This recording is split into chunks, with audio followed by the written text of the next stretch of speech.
Today is Wednesday, September 7th, 2022, and I am here with Dr. Robert Berenson.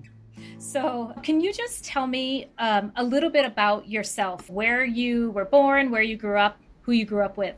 I was born and raised in Elizabeth, New Jersey. I have an older brother, a younger sister, and the key thing, I guess, relevant to this conversation is that my dad was a general surgeon, and for a while there was apparently the busiest surgeon in New Jersey.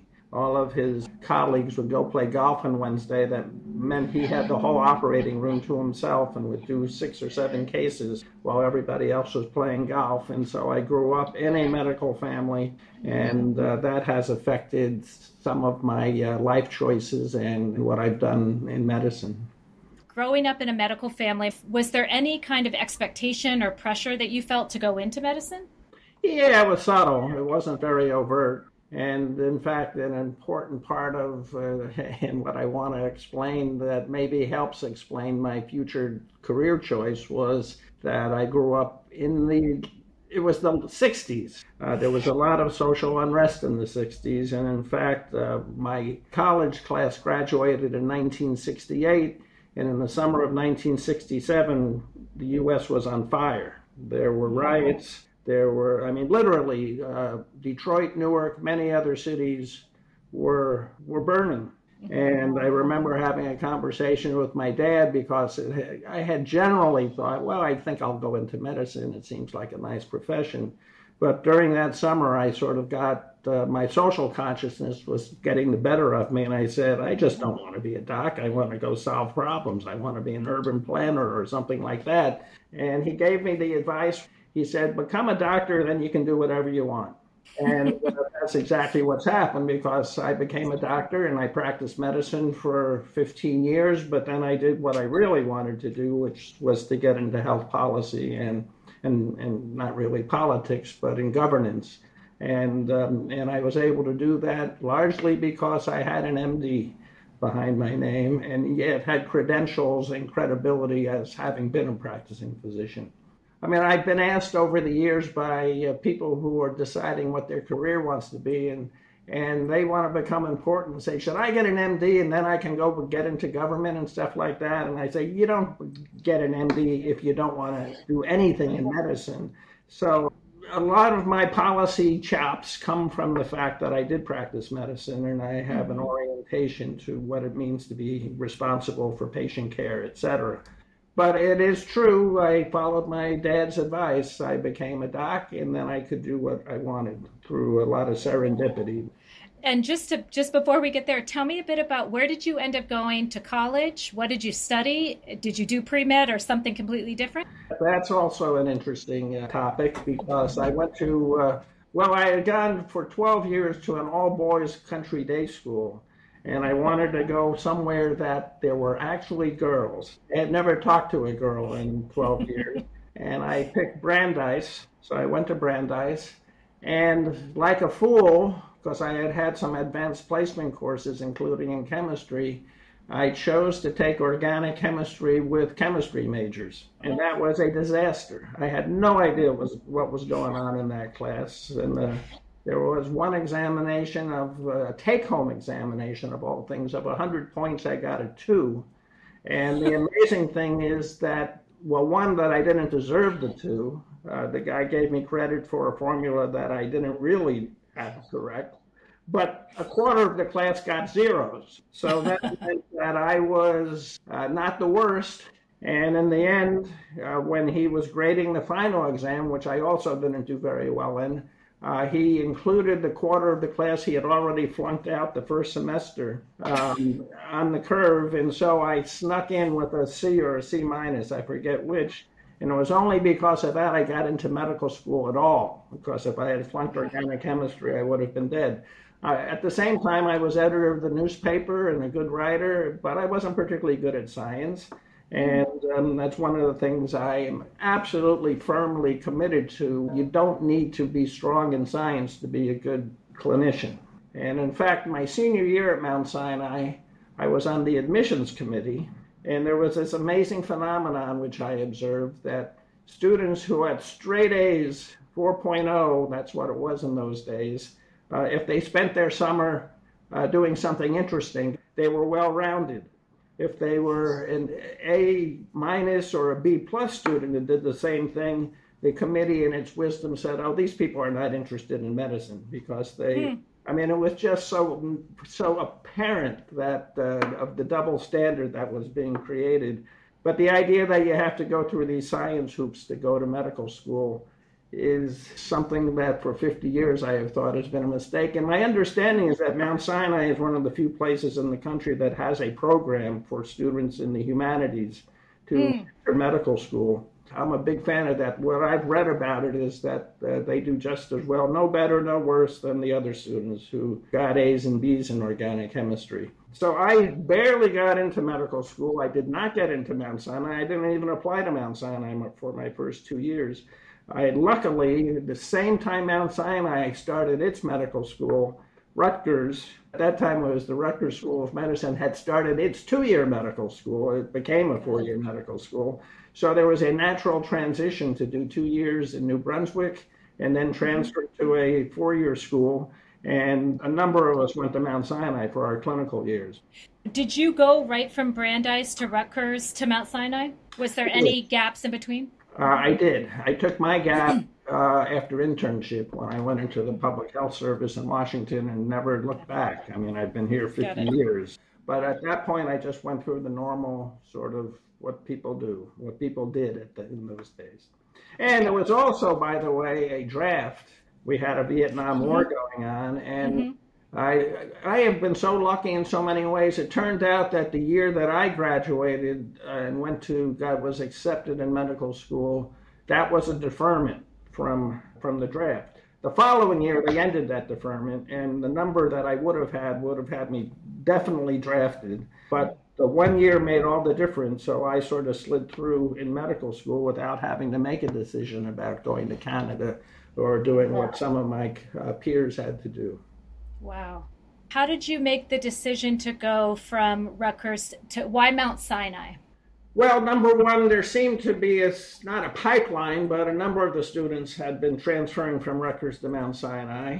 I looked into it. I liked the idea of being in a new school. It had a great reputation, and especially in internal medicine, which I thought was going to be my field. You know, I had wanted to live in New York. I grew up in New Jersey, 15 miles from New York. It all just sort of made sense.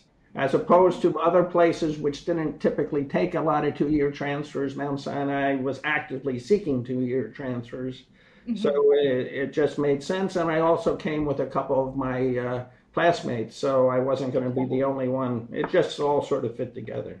So tell me about your early experience at Mount Sinai, both the professors, your fellow students, the physical building.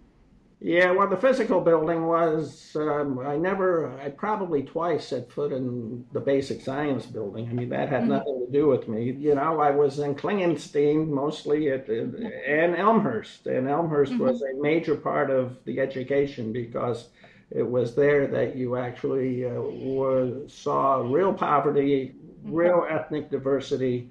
So my experience was both at Mount Sinai and at Elmhurst. And it was on the clinical rotations, basically. For whatever reason, they had, I think by the time, I think they had 36 students, this could be wrong, that had been there for the first 2 years, and they added 12. But they put most of the 12 of us together in it. It's sort of, you're the new guys on town, and they only had a few of the incumbent students with us. So we sort of were the outsiders who came in, and there were people in my class who I never met because they kept those rotations separate for the entire year and a half until electives came. And I have, you know, as I've been thinking about this interview, I've reminisced about some very sort of meaningful events that occurred, a couple of which I have taken to heart. I mean, I thought internal medicine at Mount Sinai was a unique service, as opposed to most places which have trouble getting one attending physician to take resident rounds with the medical students and the residents. Mount Sinai actually had 3 attending physicians for attending rounds. So you actually saw them interacting with each other. And I still remember this time when a patient was being presented, and Mortimer Bader, who was a prominent pulmonologist at Mount Sinai, was one of the attendings, and Lou Aladort, who I believe is still active 50 years later. I just looked him up yesterday on Google, and apparently he's still active on staff seeing patients at Mount Sinai, who was a hematologist. And Bader knew everything. He apparently had graduated first in his class at Stuyvesant, first in his class at Columbia. He was an encyclopedia, and in those days, Mount Sinai internists liked to show off how much they could memorize and know. So in the middle of a conversation about a patient with high blood pressure, Bader interrupts and says, "Did you know that the first use of reserpine for the treatment of hypertension was described by Gonzalez in the Portuguese Medical Journal in 1956? And we're all sort of stunned. And Alador turns to him and says, "My subscription had run out." and to me, it was sort of a lesson both in, one, excellence, two, arrogance, and the need for some humility. And as I remember Mount Sinai, the overall experience was just that. It was sort of a commitment to excellence, but it was accompanied by a certain level of arrogance and the need for humility, some of which the Mount Sinai docs exhibited and some of which they never did exhibit. Right. Another event, which I remember because it's memorable, a book called The House of God. I thought it was published like when I was in medical school, but it turned out it was 1978. But it was a period of time when there was just sort of a lot of skepticism about establishment, about institutions, etc. And this was black humor about being a medical student, or I guess a resident. And so here's the situation. I'm on surgical rotation in Elmhurst, and a patient transferred from Creedmoor State Mental Hospital with catatonic schizophrenia comes to the surgical floor because he had symptoms which on an x-ray showed that he had cancer of the lower esophagus. And our chief resident, who at Elmhurst did most of the surgery, had never done a resection of an esophageal cancer. And yet, if he presented the patient to the attending that this patient has catatonic schizophrenia, he probably would say that he can't give informed consent and we're not going with a major surgery for a resection. So what he did was put him in the patient's lounge, dressed him up, gave him a New York Times, and he was just reading his New York Times because he was catatonic and wasn't moving around, and he was able to present the patient through the window. There was nothing to examine because it was all in the x-ray, and he got permission to go do this surgery. And it was both incredibly ingenious and also one of my early exposures to medical ethics and the problem with cowboys who want to do stuff beyond the pale. But it's a very memorable experience. And we all sort of admired him for his chutzpah. We had a Korean surgeon who would continually tell us as medical students and the residents, "Don't punchki around." It was very funny hearing a Korean talking about punchkiing. Was your plan always to go into internal medicine for a period of time and then move along to more policy work, or was that somehow influenced in medical school or residency time? No, I was sort of innocent. I thought I was going to be an internist. One of the influential people at Mount Sinai was the head of the Department of Community Medicine, Kurt Duschel, and I had spent a summer working with him and going and working on hepatitis in East Harlem. So I always knew that there was a social element to what I wanted to do, but I did not even know what health policy was. Only after my internship in Washington. My internship was at Montefiore in the Bronx, but then I went into the public health service and spent 2 years in Washington, and that's when things all sort of came together and I was able to become a fellow on the White House domestic policy staff as a kid, basically, and that completely changed my whole career, and it was purely by chance. I didn't know that there was a thing called health policy.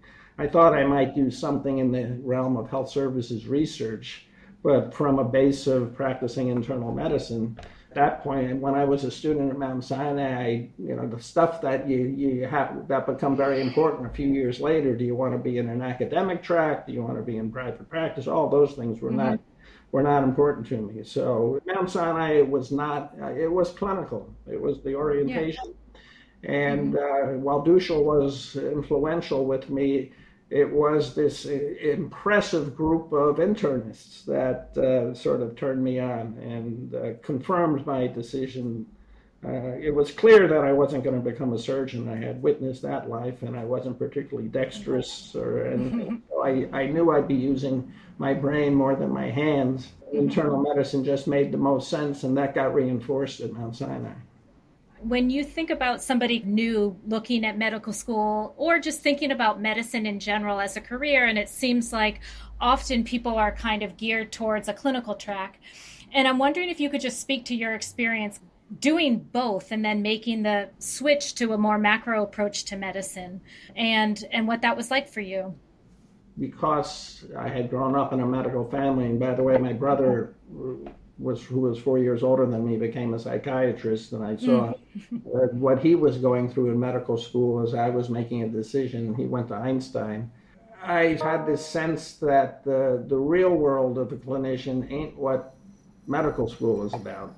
And I still remember at my 2-year medical school that students, in the second year, they were spending their lunch breaks trying to solve clinical problems.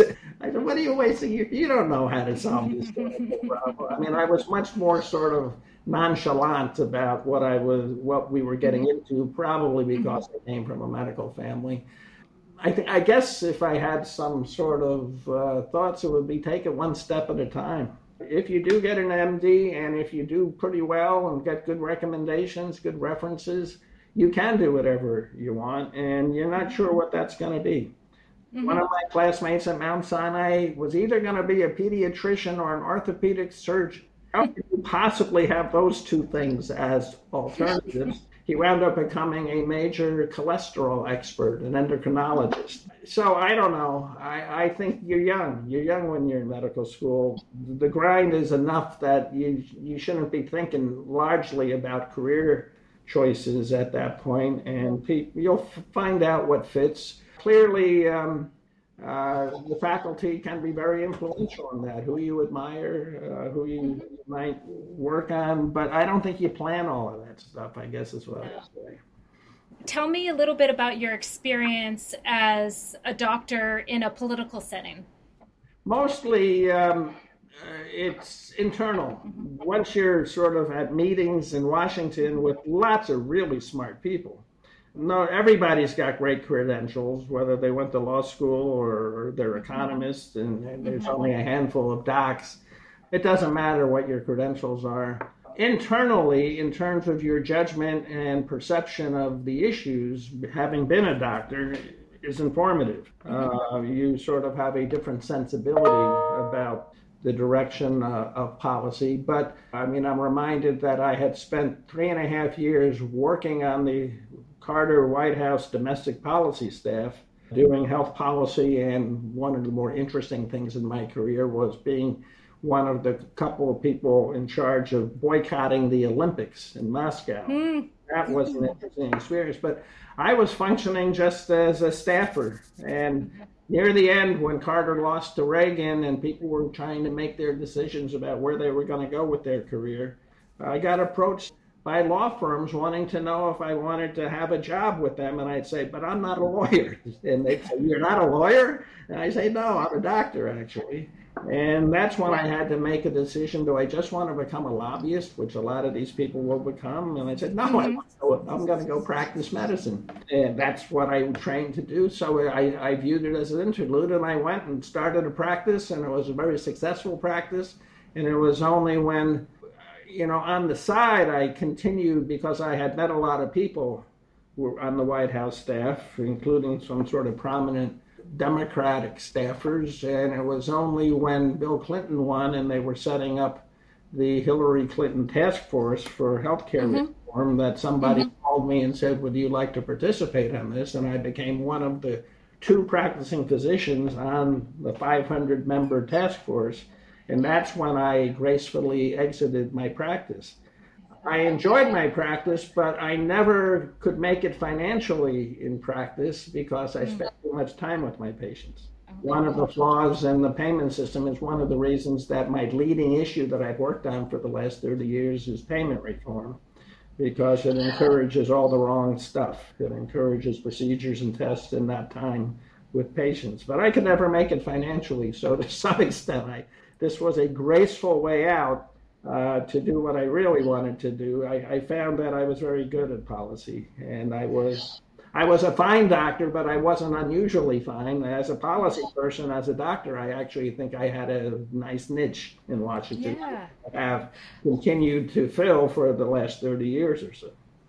Back to your experiences at Mount Sinai, both the kind of heavy weights that you were presented with in terms of the staff there, and then where your career went, kind of ebbing and flowing between policy work and clinical work.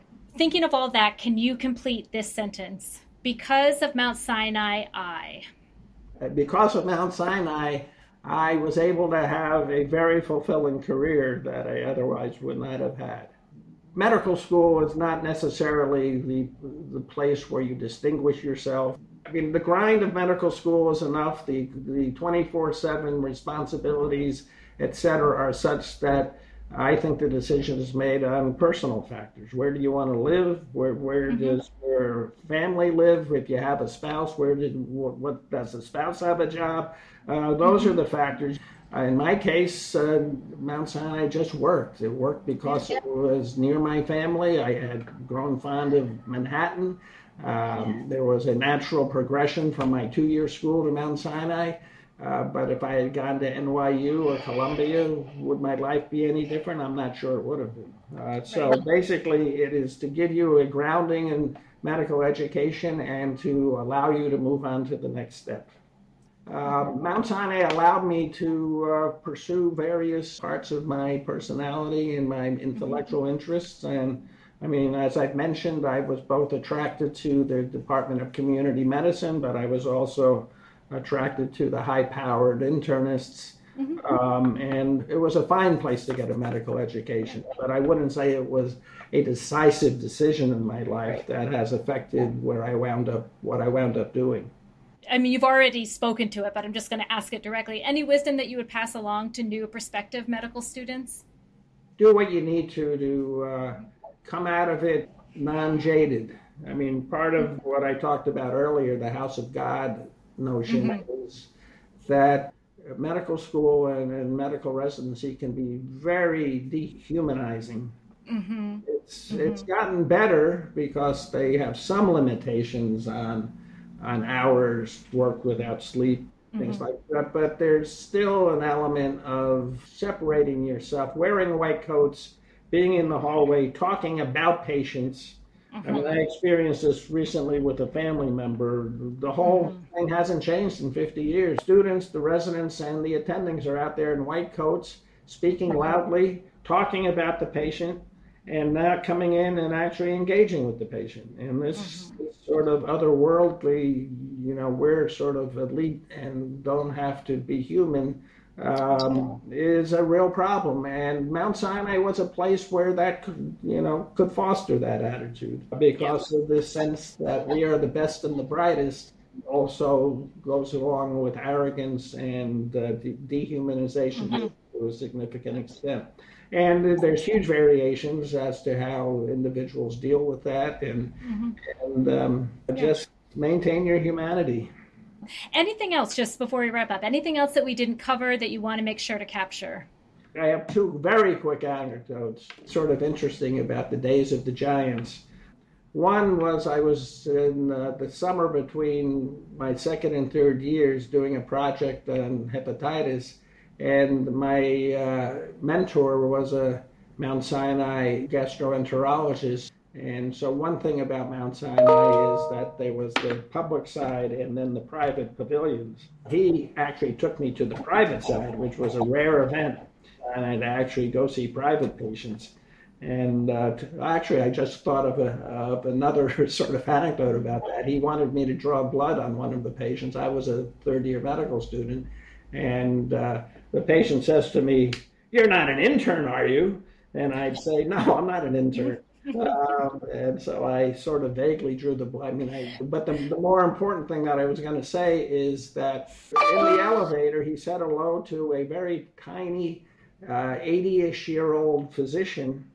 And he turned to me and said, after we got out of the elevator, he said, "That's Burl Crone of Crohn's disease." He was still active, and I looked it up last night. He practiced till he was about 90 at Mount Sinai. But the story that's interesting is that in those days, medical journals published the authors in alphabetical order. And in fact, at Mount Sinai, everybody knew that Ginsburg had done all the work to identify Crohn's disease, but Crohn got all the credit and so it was, Ginsburg was still at Mount Sinai when I was there actively. So that's one little anecdote. And the other one is that Charles K. Friedberg, who at that time had the sort of the best known and most used textbook of cardiology that was in use in all medical schools, was an attending physician at Mount Sinai, but was not admitting patients very often. He was, I learned last night, was only about 68 or 70 at the time. And in fact, he died in a car crash the summer of my graduation year. But the story is that he admitted a patient, and I was one of the two medical students responsible for the patient. And he wound up using as a sedative for sleep a medication that nobody used anymore. It was a barbiturate. The nurse, naturally not ever having used it before, gave the patient 10 times the dose, missed the decimal point. This became a major deal. The Institute of Medicine wrote a whole report about the problems of missed dosages because of this. And the guy went to sleep. And our job was to sit by his bedside with a bird respirator, a little green respirator, and make sure that he kept breathing. And after 3 days, he woke up and was fine. But so you take, this is a giant of medicine, and at the same time, a simple thing of writing a prescription and so that the nurse actually gives it correctly is what determines quality. Places like Mount Sinai, I think, were relatively late in the game at understanding that system issues are as important as brilliance in medical care. And that was my first introduction it's a very real introduction to medicine. And that was before patients routinely got transferred to the ICU and put on respirators, which is probably would have happened. We just had to stay with him 24 hours a day by his bedside. I figured I could tell that story that after 50 years, the statute of limitations. It's another sort of example of the need for humility. Well, let me just ask, really, my final question for you is, what was this experience like, reflecting back on your time at Mount Sinai and kind of an overview of your career since? Well, as I said earlier, Mount Sinai was a stepping stone. I did well, which gave me confidence because I didn't do well I should have flunked organic chemistry. I was okay as a basic science first, second year medical student, but in third year, I learned that I was up to it in a rigorous place. And so for me, it was mostly about self-discovery, that I could make it as a doctor, that what my father had sort of inculcated in me was correct, that the academics are sort of necessary but not sufficient, and it's what you actually do. I mean, we had people in my group who actually had trouble talking to patients. They were brilliant scientists, and happily one who I'm thinking of in particular became a pathologist, so he didn't have to talk to patients. Sort of basic human skills, that's what I had believed would be important as I became a primary care internist, a general internist. And it turned out to be true. I didn't need to be quoting the Portuguese medical journal. I needed to know how to have rapport with patients and to think clearly. And that's, as I said earlier, those skills are not emphasized in screening for who should go to medical school. Thank you so much for making time. It was really a pleasure talking with you. Great, I enjoyed it. Thank you. Take care. Bye-bye.